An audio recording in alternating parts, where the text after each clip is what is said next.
Mutya ng Halamang Javier, Canole Horror Story. 1965. Sa malayong lugar sa gawing Mindanao, merong isang matandang nagngangalan na Honorio, ang palihim na tumutulong sa mga taong hikahos sa buhay. Malawak ang kanyang lupain na tinataniman ng palay at gulay. Sa tuwing ito ay aani, ipinamimigay niya lang sa mga tao, katulad na lang ng mag-iinang palaging nasa kanila dahil wala silang makain. Ang matandang Honorio ay tadtad ng mutya sa katawan. Pinalalawak niya ang kanyang kaalaman sa pagkuha ng mutya mula sa kagubatan, katubigan at kalupaan. Meron siyang nag-iisang kasama na apo. Ang batang yon ay nagngangalan na Dandan dahil sa kanya ito pinagkatiwala ng kanyang anak dahil lumayo na ito sa kanya nang malaman na ang matandang Honorio ay may tinatagong lihim na kaalaman. Isang umaga, habang naglalaro ang batang si Dandan, hindi niya maiwasang mapatingin sa daanan dahil pakawari ng bata ay merong darating. Maya-maya pa, dumating na nga yung nararamdaman ng bata. Isang lalaking simple, payat at mataas. Medyo may kalakihan ang mga mata tapos walang buhok. Lumapit ito sa kanya at nagtanong, "Magandang umaga, bata. Dito ba ang bahay ni Tandang Honorio?" Opo. Sino po kayo? Ano pong kailangan nyo sa lolo ko? Pwede ko ba siyang makausap? Kung maaari sana kahit ngayon. Ay, hindi po kasi basta nakikipag-usap ang lolo ko sa mga taong hindi niya kilala. Ano po bang kailangan nyo tsaka anong pangalan nyo? Bata, pakisabi. Ako si Aga. Pumasok ang batang si Dandan papunta sa kanilang kubo at sinabi sa kanyang lolo Honorio na nariyan ang bisita. Dali-dali namang lumabas ang matandang Honorio at nakita niyang si Aga ay nakatayo roon. Papalapit pa lamang ang matandang Honorio nung biglang lumuhod si Aga at bumati ng magandang umaga. Magandang umaga ho. Ako ho si Aga. Isa po akong mag-aanting. Gusto ko lang pong madagdagan ng aking kaalaman. Kaya po ako nagpunta rito. Parang awan nyo na po. Yung ipamamana nyo sa aking kakayanan, gagamitin ko sa tama. Marami na po ako naririnig patungkol sa inyo. Kaya po lumapit ako sa inyo upang madagdagan ng aking kaalaman. Sigurado ka ba sa sinasabi mong yan, iho? Hindi mo ba alam na ang pagpasok sa lihim na kaalaman ay napakadelikado? Hindi ako kumbinsido kung ikaw ay isang mag-aanting. Hindi naman lahat ng mag-aanting ay nakakapagtapos sa pag-aaral ng lihim na kaalaman. Oho, maestro. Pangako po, isang malaking karangalan po sa akin yung pagtanggap nyo sa akin bilang isang bagong disipulo. Parang awan nyo na po. Kung ano po ang ipag-uutos nyo sa akin, susundin ko. At kung sakaling ako man po ay makapagtapos sa lihim na kaalaman na magmumula sa inyo, sisiguraduhin ko pong gagamitin ko ito sa tama. Sigurado ka dyan, ha? Sa pagpunta mo rito, wala bang tumutugis sa'yo? Wala ka bang kaaway? Hindi ba't ikay isang mag-aanting? Wala naman po. Ang totoo niyan, mula pagkabata ko hanggang sa umidad na ako ng 30. Ito lang po talaga ang gusto kong gawin. Kung hindi nyo lang po nitatanong, galing po ako sa ibang probinsya. Pero hanggang doon, matunog na matunog ang pangalan nyo. Kaya po nang makakuha ako ng sapat na pera para marating kayo, hindi po ako nagsayang ng oras at nagpaalam po ako sa nanay at tatay ko. Alam ko naman po na susuportahan nila ako sa lahat ng kagustuhan ko. Nakikiusap po ako, maestro. Tanggapin niyo po ako bilang bagong disipulo. Hindi po ako kaaway. Alam ko naman yon. At kung ikay isang kaaway, malayo pa lang, kinakastigo na kita. Tumayo ka dyan. Ayoko nang makikita pa yung pagluhod mo sa lupa. Naiintindihan mo, Aga? Opo, maestro. Tatanggapin niyo po ba ako? Hindi pa. Bakit po? Meron akong isang napakaliit na pagsubok sa mga katulad mo. Alam mo bang, yung nakaraang disipulo ko, namatay. Namatay siya habang nandito siya sa akin. Halos hindi ko matanggap yun kaya't nag-iingat lang ako. Anong klaseng pagsubok po ba yung kailangan kong pagdaanan? Halika, pumasok ka sa akin tahanan. Mamayang gabi pa ang pagsubok, paglubog ng araw. Salamat po. Pagsapit ng paglubog ng araw, heto na ang pagsubok ni Maestro Honorio. Tinawag niya si Aga at si Dandan at sinabing, "Dandan, apo, halika." "Nandyan na po, Lolo. Ano po yun?" "Kunin mo ang bagong pagsubok sa kanya." Bago? Oo, kasi yung pagpunta pa lang dito ay hindi biro. Yon ang unang pagsubok. Aga, huwag mo sabihing hindi mo nadaanan ang alaga ko rito sa gubat. Alin po doon? Yun po bang... siya nga. Siya ang aking tagapagbantay. Sa bawat pagitan ng aking lupain, nililibutan niya ito araw-araw. Ano nangyari? Hindi ka ba niya inano? Hindi naman po. Sinabi ko lang po sa kanya na sa'yo ako pupunta. At siguro po naramdaman ng tagapagbantay niyo na ako ay isang kapanalig. At desidido na maging isang disipulo niyo. Magaling. Mautak kang bata ka. Sige na, Dandan na po. Kunin mo na ang panibagong pagsubok. Sige po, Lolo.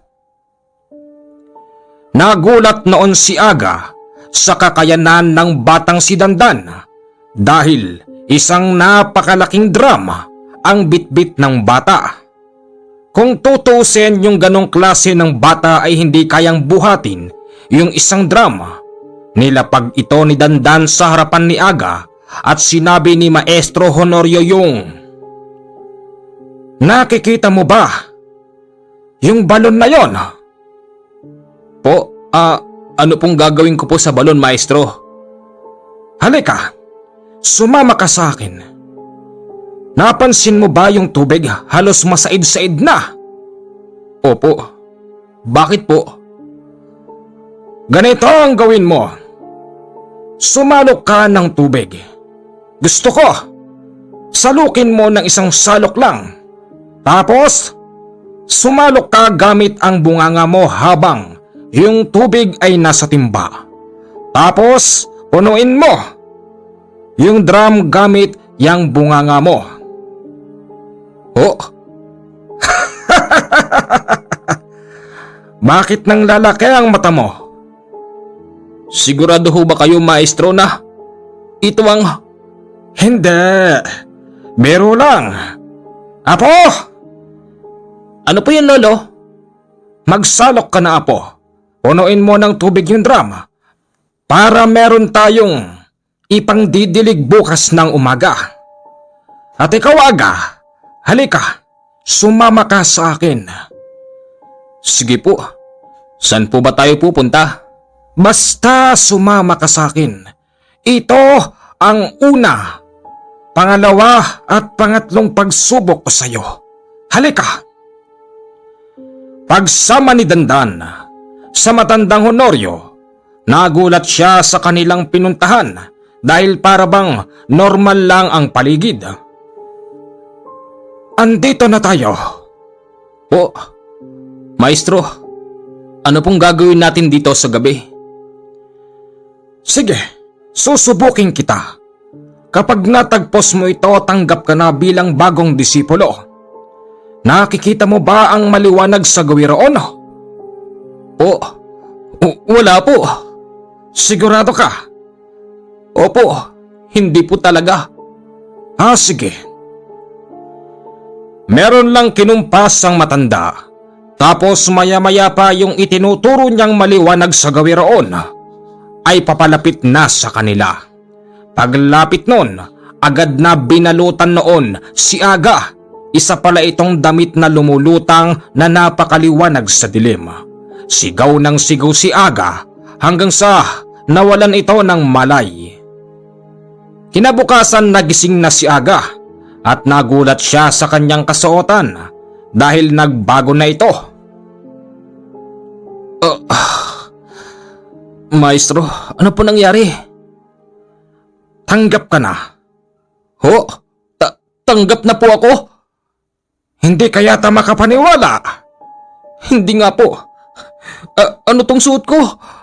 Yan ang isusuot mo magmula ngayon hanggang sa makapagtapos ka ng pag-aaral. Pero anong klaseng pagsubok mo ba'y ginawa nyo kagabi? Bakit parang hindi ko po maintindihan? Ang ibig sabihin nun, ang baluti ay bumalot sa iyong katawan.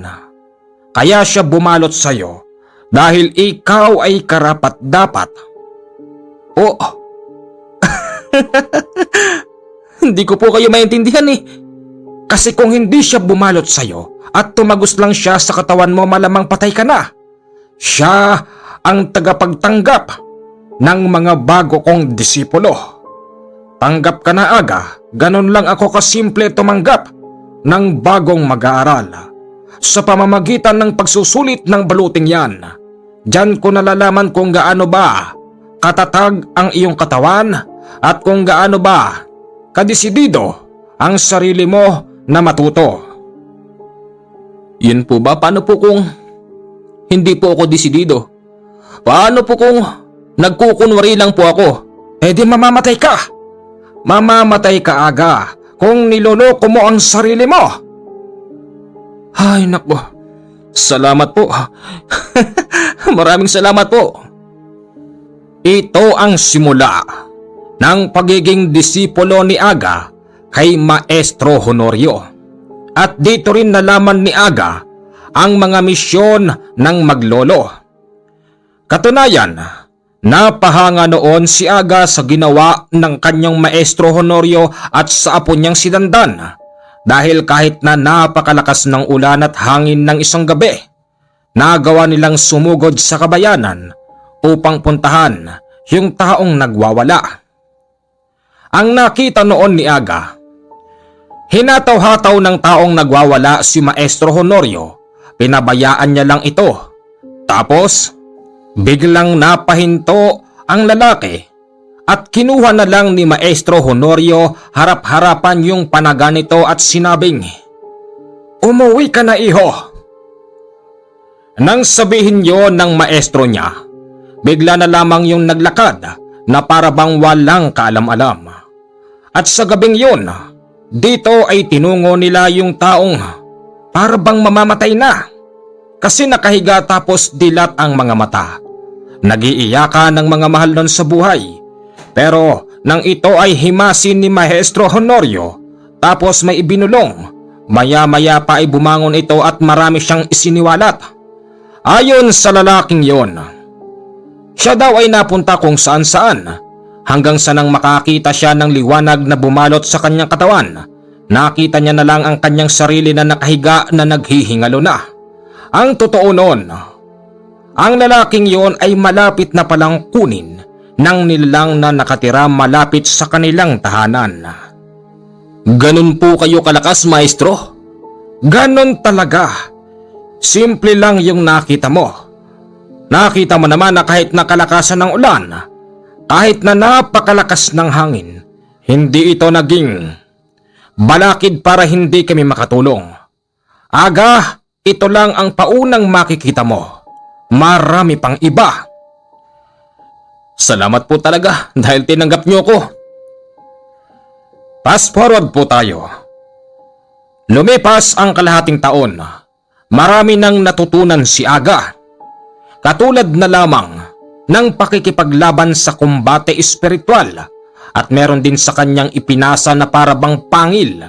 Ayon kay Maestro Honorio, ang parang pangil na yon ay magagamit mo sa harap-harapang labanan. Tapos itong si Aga ay marami na ring nakakakilala sa kanya dahil si Aga pala ay meron ding kaalaman pagdating sa panghihilot.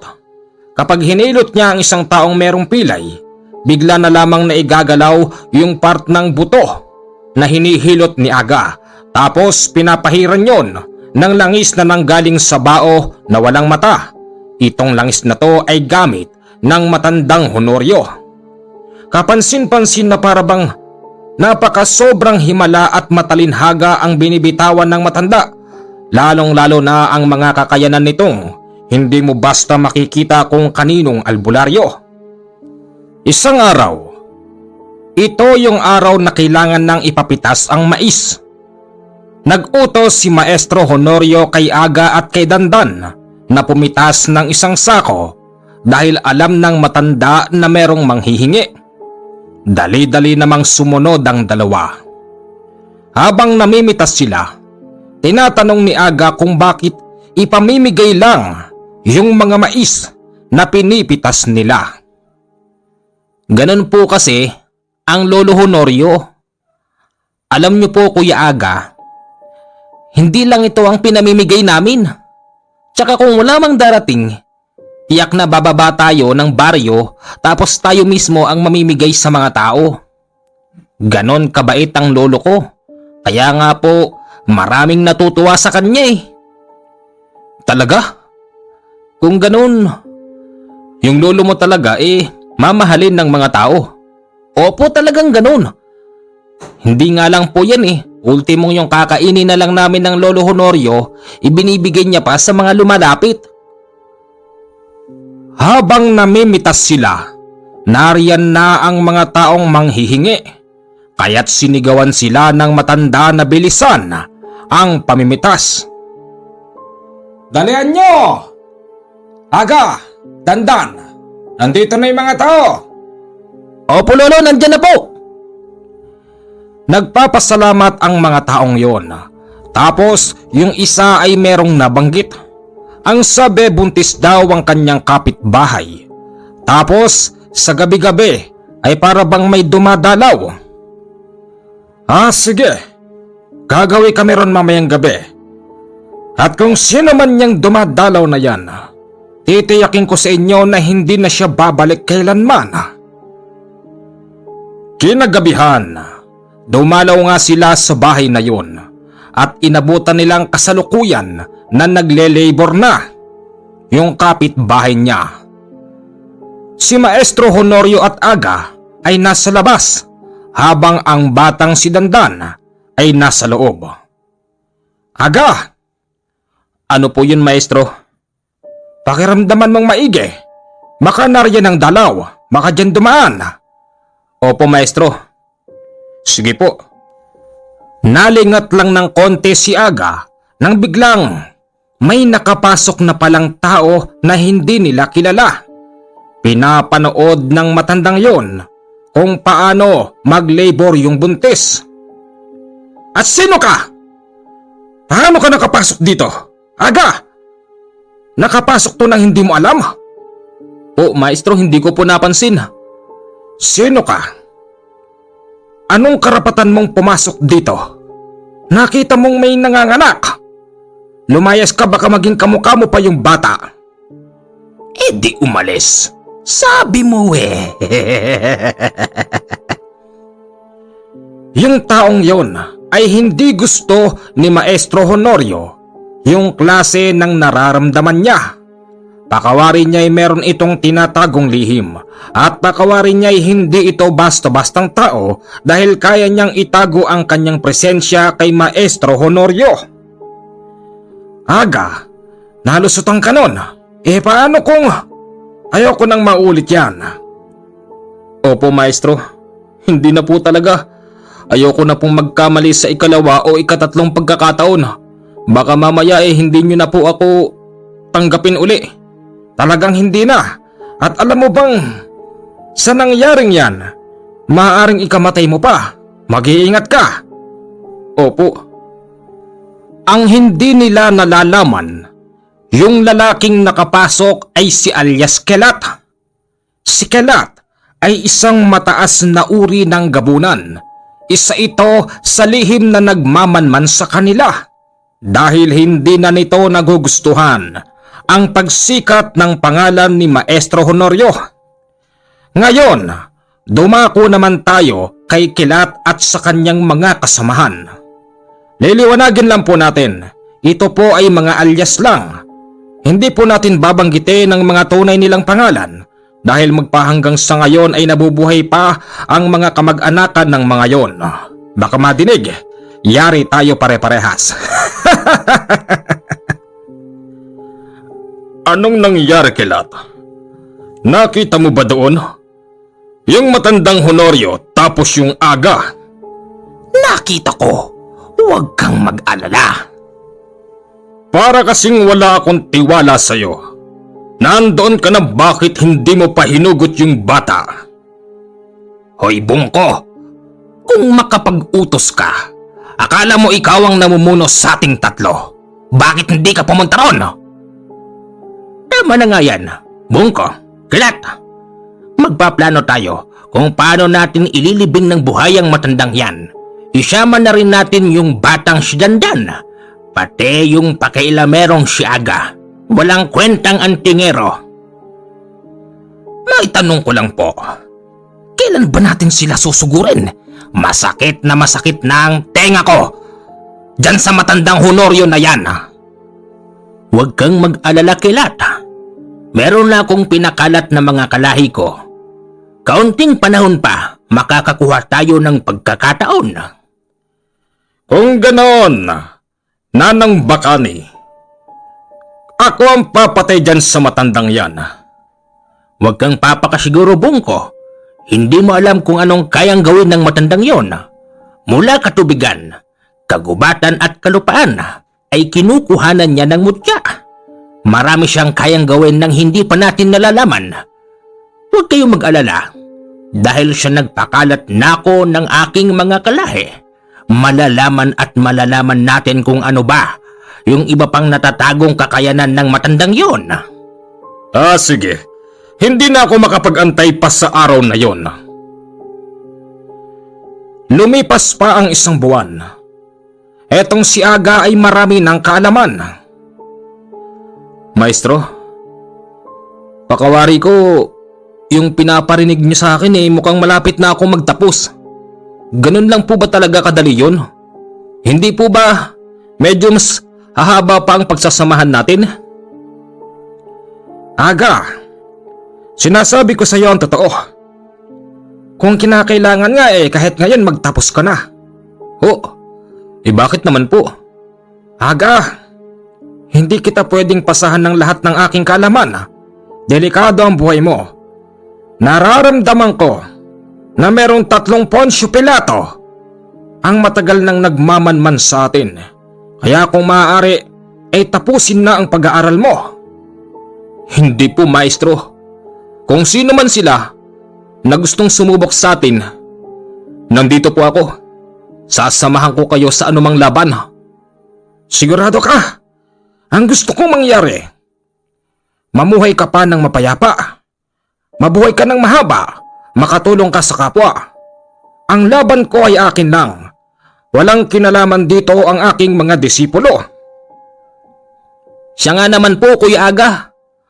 Yung nakaraang disipulo ng lolo namatay dahil nagkamali po siya. Ayaw na pong maulit yun ng lolo. Kaya kung maaari po sana, tapusin mo na po yung huling pahina. Naaawa po kasi ako sa maaaring mangyari. Alam ng aking apo ang nangyari sa nakaraan. Gusto mo bang ikwento ko pa sa iyo ang kanyang kamalian kung bakit siya namatay? Kung maaari po, maestro, sige. Ganito. Isang araw wala kami dito sa bahay. Sinabi namin sa kanya na huwag siyang magpapapasok na kahit na sino. Maliwanag ang biling ko kahit sino. Kaya lang ang problema, masyadong maawain ng aking dating disipulo. Nagpapasok siya rito ng isang matandang parang hindi na makalakad at pinainom niya. Alam mo ba, na sa tuwing aalis ako dito sa aking tahanan, pati ang mga pangontra ay sumasama sa aking katawan. Tapos, nagkataon pa na yung pumasok dito, sadyang malakas. Yon ang sanhi ng kanyang kamatayan. Nakakalungkot pero, ni hindi ko man lang malaman kung sino ba yon. At ang nakapagsabi lang sa akin, yung bantay kong kung napapansin mo'y paikot-ikot dito sa aking nasasakupan. Yung ibon na madalas na dumadapo po ba rito? Siya nga! Napansin mo pala yon, Aga? Opo, napapansin ko. Akala ko nga po espiya. Hindi! Alaga ko yon. Huwag kang mag-alala ron. Hindi siya kalaban. Inuulit ko, ayoko nang may mamamatay. Kaya't kung maaari lang, tapusin mo na ang huling pahina ng pag-aaral mo sa akin para makaalis ko na rito. Gusto ko makatulong ka pa sa mga tao. Alam nyo, maestro, napakaganda po ng sinasabi nyo eh. Kaya lang sa palagay nyo, papayag po ba kung kayo lang ang haharap sa kanila kung sino man sila? Siyempre gusto ko rin pong makatulong. Katulad po ng sinabi ko, isang malaking karangalan sa akin ang pagtanggap nyo bilang isang disipulo. Hindi rin po ako papayag na hindi ko magagamit ang aking kakayanan kung darating ang araw na yon. Nandito lang po ako, harapin po natin sila kung sino man sila. Naniniwala ako, Aga, ng mga taong yon ay naririndi na sa pangalan ko nang dahil sa pagtulong ko sa mga tao. Sige, kung yan ang gusto mo, susundin kita. Kailangan mo lang mag-ingat, pati ikaw, Apo. Opo naman, Lolo. Hindi lang po na itatanong ni Kuya Aga. Mas marami akong alam kesa sa kanya, di ba, Lo? Oo naman. Lumipas pa ang isang buwan. Heto na si Kelat, si Bungko at si Bakani, ang tatlong magkakaibigan na may magkakaibang kakayanan. Sumugod na sila dahil rinding-rindi na sila sa pangalan ni Maestro Honorio. Una, napansin ng batang si Dandan na bigla na lang merong isang napakatinding ingay na nagmumula hindi kalayuan. Tapos naramdaman niyang para bang may sumisigaw na tao. Lolo! May dumarating po! Shhh! Naririnig ko yun na po. Ay, heto na ang araw na aking kinatatakot. Huwag po kayo matakot, Lolo. Sabi naman po ni Kuya Aga, handa raw po siyang... alam ko yon. Ayoko lang kasing matulad sa dati. Pero tignan natin. Sa bandang kanan nila, doon nagmumula ang ingay. Tapos nakakita sila ng isang lalaking napakalaki ng katawan. Nakahubad yon tapos nakashort lang. Kapansin-pansin na ito ay pinapalibutan ng kung anong klaseng insekto na naglilikha ng matinding ingay. At ang malupit pa ron, nang daanan nito ang maisan ng matandang Honorio na ubos ang kanyang pananim. Por Diyos por Santo! Anong klaseng tao to? Isang masamang araw sa iyo, Maestro Honorio. Alam mo'y, hindi na ako makatiis, kaya't nagtungo na ako dito sa bahay mo. Nais ko lang namang iparating sa iyo na ito na ang iyong kamatayan dahil rinding-rindi na ako sa pangalan mong pinagsisigawan ng mga tao dyan sa baryo. Maaring hindi mo ako kilala, pero kilalang kilala kita. Nang dahil doon, hindi ko na mapagtiisan pa't humanda ka sa akin ngayon. Ano bang kasalanan ko sa iyo, iho? Alam kong mataas ang uri mo, pero syempre, hindi ako basta lumalaban sa mga katulad mong hindi ko alam kung ano ba ang dahilan. Sadyang mahina pala talaga yung ulo mo. At paano ka naging maestro kung hindi mo naintindihan ang sinasabi ko? Ulitin ko sa iyo, masakit na ang tenga ko. Sobrang sakit na. Rinig na rinig ko yung pangalan mo. Sinisigaw pa na ikaw raw ay... Ano? Bakit di mo masabi? Ano? Tama na. Antayin ko lang yung dalawa't pagtutulungan ka namin at idadamay namin yung apo mong si Dandan. Maya-maya pa, nariyan na ang matandang bakani na isang mataas na uri ng mangkukulam at meron pa itong kasamang dalawa na mukhang mga taong hindi na kumakain. Tapos, dumarating na rin si Kelat. Si Kelat naman ay may kasamang 4 na lalaking katulad niyang mukhang hindi na rin kumakain dahil sa sobrang kapayatan tapos namumula pa ang mga mata. Tama nga ang sinabi mo, Bungko. Mauuna ka. Pero ang nakapagtataka, taliwas sa sinabi mo na kapag nauna ka ikaw ang unang lalaban. Bakit hindi mo ginawa? Paano ba naman? Meron akong naramdaman na kakaiba. Ang sabihin mo, Bungko, natatakot ka din. Matapang ka lang pag hindi siya kaharap. Tama na ang usapan nyo. Ano ba ang kasalanan ko sa inyo? Malaki ang kasalanan mo sa amin. Alam mo bang yung mga nagkandamatayan sa baryo kami ang may gawa? Tapos yung ibang mga biktima namin, sinasalba mo pa. Yun ang dahilan kung bakit rinding-rindi na ako sa'yo, tanda. Yun lang ba? Anong dahilan nyo bakit kayo pumapatay? Ginagawa namin yon para magsigsilayas na sila sa baryong kanilang sinilangan. Dahil ang gusto naming mangyari, kami ang maghahari sa baryong to. At lahat ng mga tao doon ay palalayasin namin kung ayaw nilang lumayas harapin nila ang kanilang kamatayan. Yun lang. Talagang napapahanga na ako sa mga katulad nyo. Yung mga katulad nyo ay merong maliliit na kokote. Pwede naman nating daanin sa maayos na usapan, hindi sa kamatayan. Pero yun ang gusto naming mangyari, hindi ba, Nanang Bakani? Yun na nga, kaya humanda ka sa amin, Honorio. Papatayin namin pati yung apo mo at yung iyong disipulo. Hindi na nakapagpigil pa yung tatlo. Kaya ang tatlong yon ay sabay-sabay na humalipaw kay Maestro Honorio. Doon sila nagkamali. Masyado nilang minamaliit ang matanda. Akala nila'y mahina na yon pagdating sa paggalaw nang dahil na rin sa edad nito. Pero nagulat sila ni maski isa sa kanila ay walang nakatama. Etong si Bungko na isang mataas na uri ng mangbabarang ay gumagamit ng salitang Latin. Nagpapakalat siya ng lason para maloko niya ang matanda at nang sa ganon, matalo nila ito ng mabilisan. Pero dyan sila nagkamali dahil ang batang si Dandan ang palihim na sumasawata sa pinapakawalan na Latin nitong si Bungko. Anong nangyayari, Bungko? Bakit hindi tumatalab yung ginagawa mo? Bamalay ko, ano bang nangyayari dito? Walang kwenta, walang silbi, yung mga pinaggagawa nyo. Ano na? Sugod na, hinahantay ko kayo.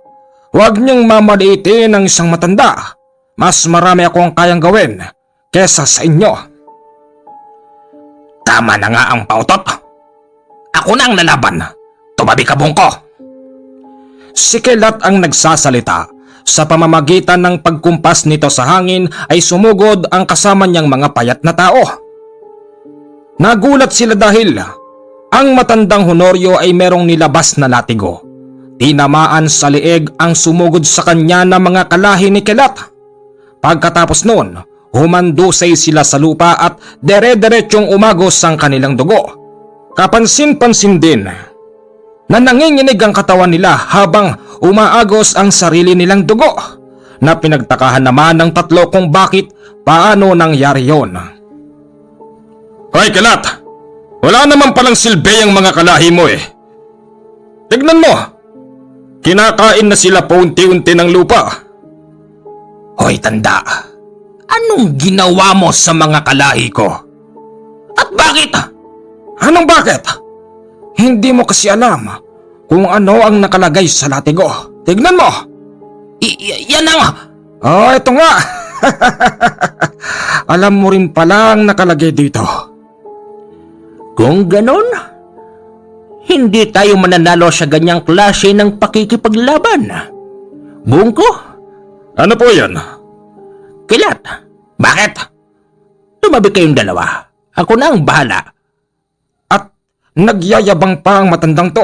Anong magagawa ng isang katulad ng uugod-ugod na? Matanda ka na!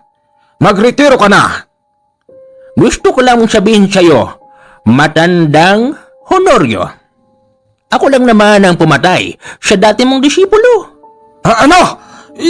Imposible. Ikaw ang pumatay kay Limuel. Ako nga.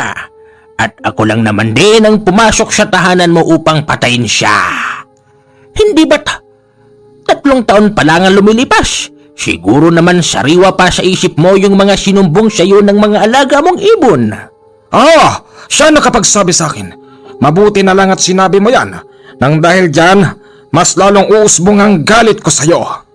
Tignan natin ang galing mo. Ang mga sumunod na nangyari, si Aga na nagtatagulang ay biglang napalabas. Tapos sumuka ito ng parabang tinta na kulay itim. Patawad po, maestro. Oy, bakit? Anong nangyayari sa'yo?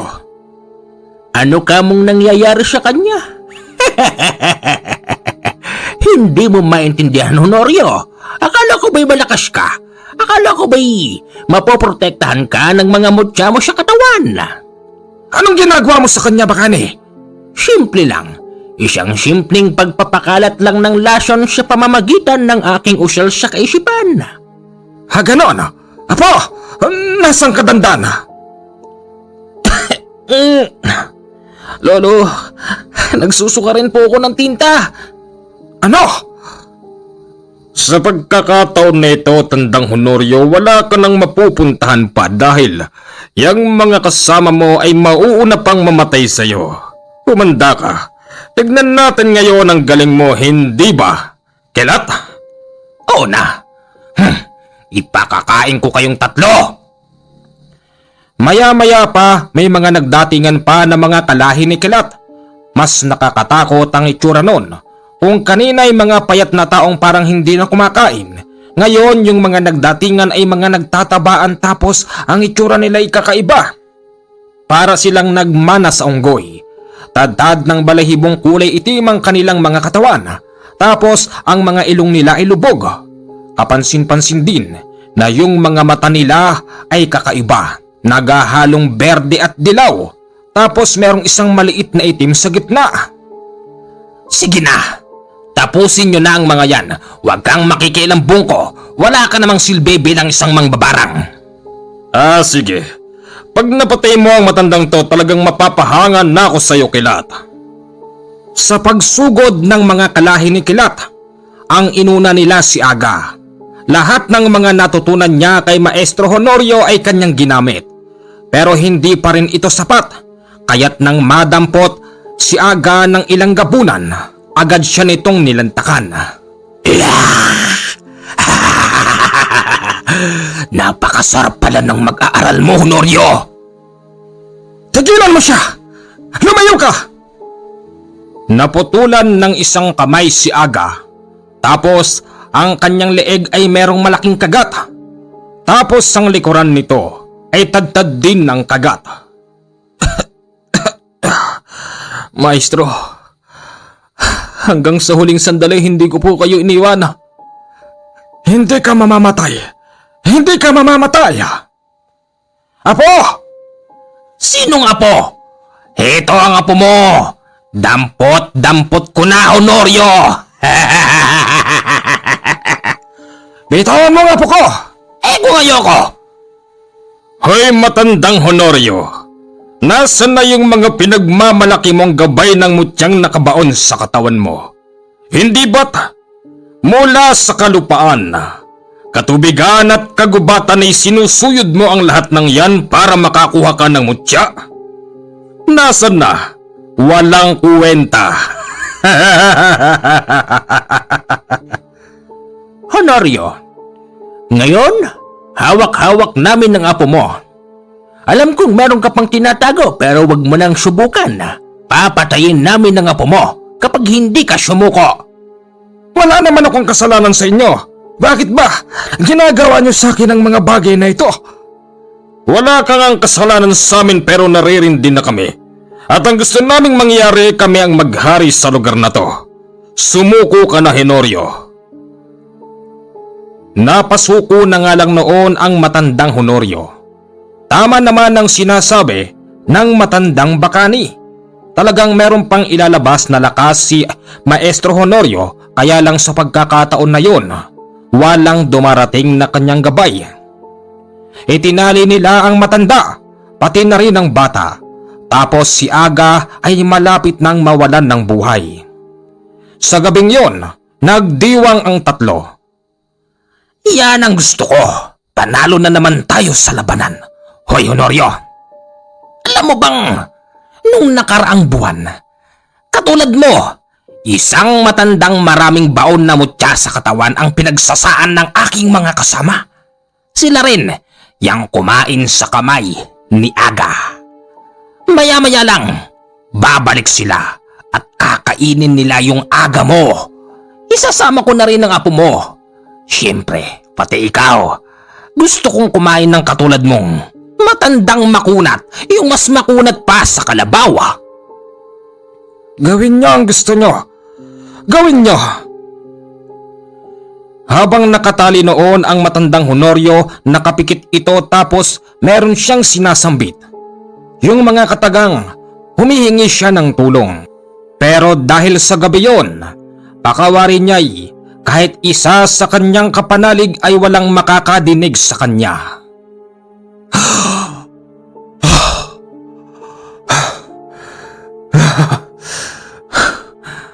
Anong nangyayari? Maestro Honorio, narinig kita. Ikaw ba yun? Ang nagsasalita sa eksena walang iba kung hindi ang kanyang kapanalig na si Canole. Tulog na siya ng mga oras na yon, pero nadinig niya ang panawagan ni Maestro Honorio. Hindi na siya nakatulog noon hanggang sa umaga, kaya't dumiskarte siya. Naghanap siya ng mapipitas na gulay sa paligid ng kanyang tahanan. At ang plano niya, ibebenta niya ang mga yon at hindi siya magsasayang ng oras, pupuntahan niya si Maestro Honorio dahil napakaseryoso ng ginagawa niya. Habang namimitas siya, narinig niyang may sumisigaw. "Bossing! Magandang umaga!" "Oh, ano yon? Sulat! Sulat? Sige na, alis ka na." Teka! Parang pinagtatabuyan mo ako, bossing ah. Meron akong problema. Yung isang kapanalig ko, narinig kong humingi ng tulong. Tapos? Bakit mo ako pinapalis? Abala kasi ako, namimitas ako ng gulay, ibebenta ko tapos pupunta nga ako doon. Gulay? Ha! Bilhin ko na lahat yan, boss. Bagong sweldo ko ngayon. Para makapunta ka na ron. Sino ba yon? Si Maestro Honorio. Kawawa naman kasi matandang yon.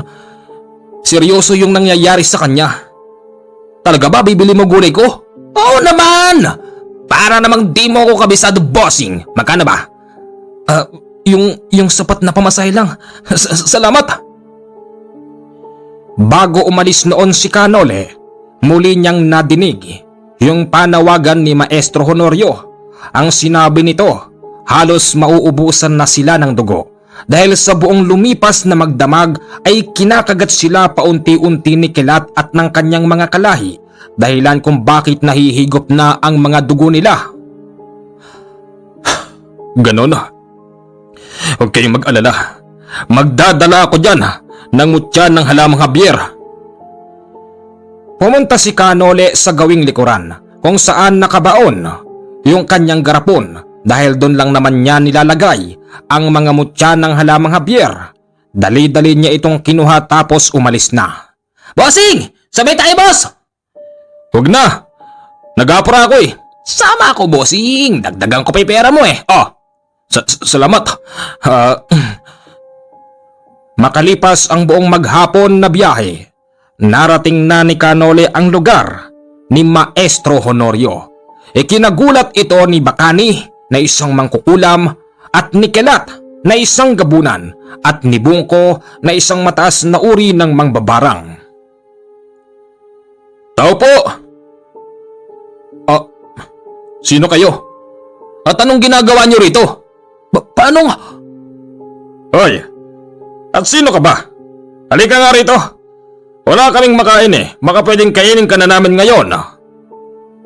Bakit? Kumakain ka ba ng tao? Oo! Ay, hindi pala. Pero sa palagi ko, mukhang pwede na akong kumain ngayon kahit hindi ako kalahi ni Kilat. Sandali nga. Aagawan mo pa kami sa dumating na pagkain? Anong kailangan mo, iho? Ha? Ako si Bakani. Ako lang naman ang namumuno sa kanila. Maaring nagulat ka sa nakita mo. 3 taong nakatali. Yung isa, walang kamay. Tapos tadtad yan ng kagat sa likod. At sa buong katawan. Dahil hinihigop ng mga kalahin ni Kilat. Yung mga dugo nila kagabi. Pwede bang magpakilala pa ako sa inyo? O sige, magpakilala ka bago ka man lang kainin ng mga kalahin ni Kilat.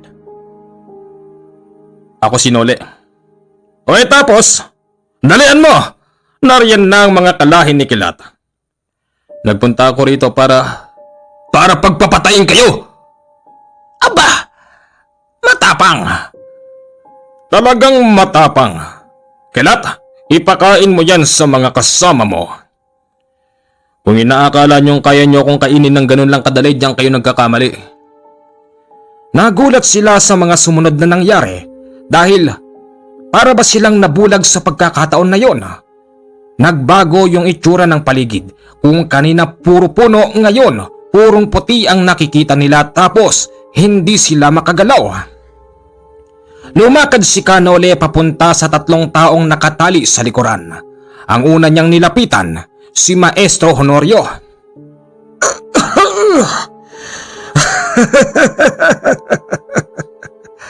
Sinasabi ko na nga ba, kapanalig, na narinig mo ang aking panawagan. Maraming salamat dahil inabutan mo kaming buhay. Huwag ka nang magsalita, Maestro. Eto, kunin mo. Ano yan? Katulad ng sinabi mo sa aking panawagan, mauubusan ka na ng dugo. O heto. Ang mutya ng halamang Javier. Siya nga ito. Dali-daling ibinaon ni Kanole sa katawan ni Maestro Honorio ang mutya ng halamang Javier. Maniwala kayo o hindi, dito pa lamang nagkaroon ng buhay din yung mga nakabaon na mutya sa katawan ni Maestro Honorio at nang tawagin ng maestro ang kanyang gabay, madaling nagdatingan ng mga ito. Sa madaling sabi, parang yung mutya ng halamang Javier ang nagbigay ng buhay sa kanila. Naputol yung pinagtalian kay Maestro Honorio nang tawagin niya ang kanyang mga gabay. Kasabay nun, yung pagkakalusaw na taling baging na iginapos sa kanyang katawan. Sino ito? Iyan si Aga. Siya ang aking disipulo. Aga? Ayos ka lang ba? Ako po si Aga. Ako po ay isang disipulo. Hindi ko po sila iniwan hanggang sa huli. Huwag ka mag-alala. Aga, mabubuhay ka pa. O ito, tanggapin mo. Ibinaon din ni Kanole sa kanyang katawan yung dala niyang mutya ng halamang Javier. Maniwala kayo o hindi, putol man ang kanang kamay ni Aga, pero pakawari niya'y bumalik ang kanyang lakas. Nang dahil doon naputol ni Aga yung itinali sa kanya. Ano po nangyari? Bakit bigla ako naging ganito? Yan ang kakayanan ng mutya ng halamang Javier. Alam mo, hindi sa atin ibabaon yan ni Kanole kung hindi tayo karapat-dapat, kaya't napakapalad mo, Aga. Lolo, bakit po parang walang alam yung mga yun? Bakit parang hindi po nila tayo nakikita? Parang wala silang pakialam. Aba, ewan ko. Ano bang ginawa mo, kapanalig? Sino na nga tong batang to? Si Dandan. Siya ang apo ko. Ang pagkakaalam ng 3 yan, parang naging puti ang paligid tapos nawala ako sa paningin nila. Tapos hindi na nila kayo nakikita. At ang nakikita lang nila ay puti lang din. Kaya't wala silang kaalam-alam na meron na akong ibinaon sa kanila.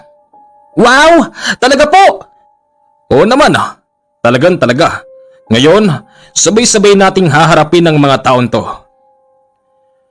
Lumipas ang 1 minuto. Heto na at bumalik na ang paningin ng tatlo. Anong klaseng liwanag ba yun, Bakani? Saan ba nang galing yung liwanag na yun? Tsaka nasan na yung tao? Akala ko ba ipakakain to ni Kalet sa kanyang mga kalahi? Aba malay ko, hindi ko alam akala ko nga'y lumayas na yung tao. Pero... Ha? Paano kayo nakawala? At ikaw, Dayo, paano ka napunta dyan? Katulad ng sinabi ko, hindi niyo ako pwedeng itulad sa kanila. Kaya humanda kayong tatlo. Kaya pala, hindi ako mapakali Kaya pala gustong gusto ko magpunta rito dahil ganito na pala ang sitwasyon. Ngayon, humanda kayong tatlo. Uunahin kita, matandang Bakani, dahil ikaw ang namumuno sa kanila. Sige, pagbibigyan kita. Ipakalat mo rito yung pinakakalat mong lason. Kaya mo sila na igapos. Ganon na nga ang ginawa ng matandang mangkukulam na si Bakani. Ganon pa man, hindi ito tumalab dahil sa pinakawalang usal ng mga gabay ni Kanole at ng gabay ng Maestro Honorio. O ano? Hindi ba't nagpakalat ka na? Bakit walang nangyari? Imposible! Imposible yun! Dapat isinusukan nyo na ngayon ang inyong mga... Mga ano? Yung tinta? Yung itim? Yung bituka? Wala, hindi tatalab yan. Para ka na lang isang simpleng tao sa paningin ko ngayon, tanda. Kaya kung ako sa'yo, tumakbo ka na hanggat mabait pa ako. Hindi! At bakit ka tatakbo? Ha? Ibahin mo ko kay Kanole. Kaya kitang patayin ngayon. Hindi na noon naawa ang Maestro Honorio. Dinampot niya ang matandang Bakani tapos ilang ulit na nilulublob sa lupa. Gusto niyang tanggalin ang hangin ng matandang yon at nang sa ganon makaganti siya sa ginawa niya para tuluyan na rin itong mamaalam. Nagtagumpay nga ang matandang Honorio. Ano? Patay ka na ngayon. Tignan niyo'y kasama niyo. Yan! Napapasunod kayo niyan sa walang kabagay-bagay. Patay na siya. Naubos ang kanyang hininga. Paano nangyari yon? Kaya nga! Paano nangyari yon? Siya ang mataas na uri na sinusunod namin. Kaya yun nangyari, mga kaibigan. Dahil ang matandang yun ay nagkamali sa pag-usal. Dahil sa mali ang kanyang inusal, nakontra ito ng usal ng aking mga gabay. At yun ang ginamit na dahilan ng mga gabay ko upang pansamantalang mawala ang pagiging mangkukulam niya. Nakakapanghinayang.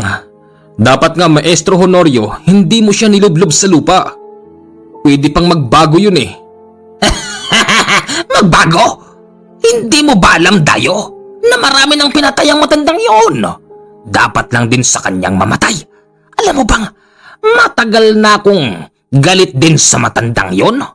Sa totoo lang, pinagplanuhan ko na nga rin siyang patayin Pero hindi ko magawa dahil malakas siya. Kaya niya kaming pasukahin ng sarili naming bituka. Ganon. Sinasabi mo bang... Oo, sinasabi ko. Sinasabi kong matagal na akong galit sa kanya.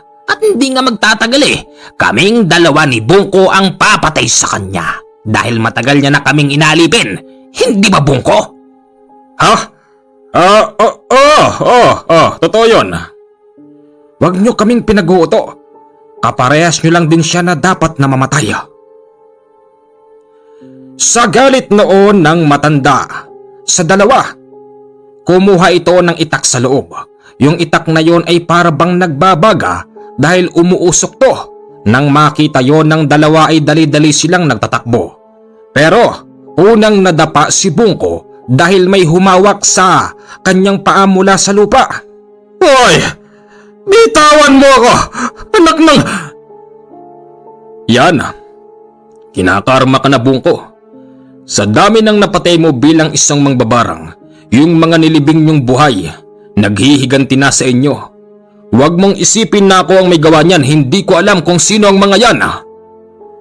Maniwala kayo o hindi, yung humawak sa mga paa ni Bungko ay isang taong naaagnas dahil umahon ito mula sa kanyang kinahihigaan. Nang makita yun ni Kanole at nang matanda tapos yung dalawa, natakot sila sa itsura ng taong yun at unti-unti nilang hinatak si Bungko papailalim. Pakawari nila'y putik lang na malambot. Yung mismong tinatapakan ni Bungko kaya't madali siyang nahatak pababa. Maestro Honorio, may maitutulong pa ho ba ako? Huwag ka nang gumalaw aga. Baka mapano ka pa. Hindi po. Ramdam na ramdam ko po sa sarili ko na bumalik na lakas ko kahit naputol po yung isa kong kamay. Kaibigang Aga, diyan ka na lang. Mabubuhay ka pa rin naman eh. Habulin niyo ako! Hindi niyo ako hahabulin! Makakawala ako, magkakalat pa rin ako ng lagim. Diyan ka nagkakamali, Kilat. Hindi ka makakalabas sa lugar na to. At talagang hindi! Nariyan na ang alaga ko. Yung tinutukoy na alaga yung tagapagbantay sa bakuran ni Maestro Honorio. Kitang-kita nila kung paano ito lapain ng kanyang alaga. Marahil nagtataka kayo kung bakit hindi nakikialam ang alaga ng Maestro Honorio. Ito kasi ay kikilos lang kapag malapit na ito sa hangganan ng kabilang lupa dahil yon ang inatang sa kanya na responsibilidad. Wala na. Ang nakapagtataka, pag pumapasok sila rito, bakit di man lang yata nakikita ng bantay mo? Hindi ako nagtataka roon, Kapanalig. Alam mo ba?